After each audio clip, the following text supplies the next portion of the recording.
আমরা এখানে যে 208 জন জিতেছিলাম, একটা আমাকে ছাড়তে হয়েছে, 207। আমাদের কেন্দ্রীয় নেতারা এবং রাজ্য সভাপতি আমরা বিধায়কদের নিয়ে দলীয় মিটিং করেছিলাম। সেখানে আমাদের একটা সিদ্ধান্ত হয়েছে যে প্রত্যেকটি বিধায়ক তার নিজের নিজের বিধানসভা কেন্দ্রে একটি সেবা কেন্দ্র চালু করবেন,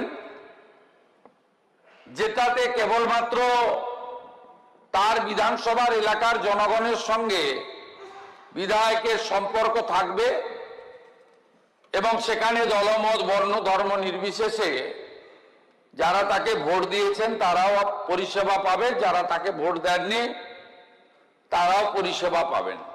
সেবা কেন্দ্র চালাতে গেলে অর্থের প্রয়োজন হয়,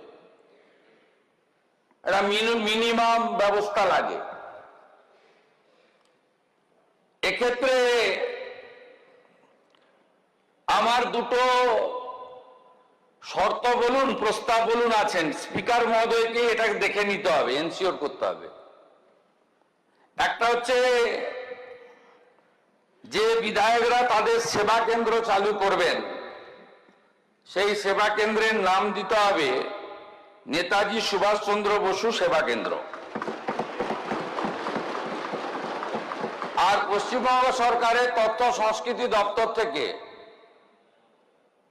আমরা ধুতি পাঞ্জাবি পরিহিত নেতাজি সুভাষচন্দ্র বসুর একটি ছবি আপনাদেরকে পাঠাবো। ওই অফিসে এটা রাখতে হবে আপনাদের, ম্যান্ডেটারি।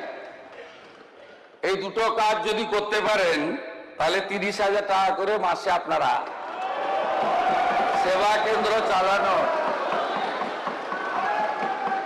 খরচ পাবেন। এটা আগস্ট মাস থেকে পাবেন, পরের বিধানসভায় আমরা অ্যামেন্ডমেন্ট করে নেব অর্থমন্ত্রীর নেতৃত্বে,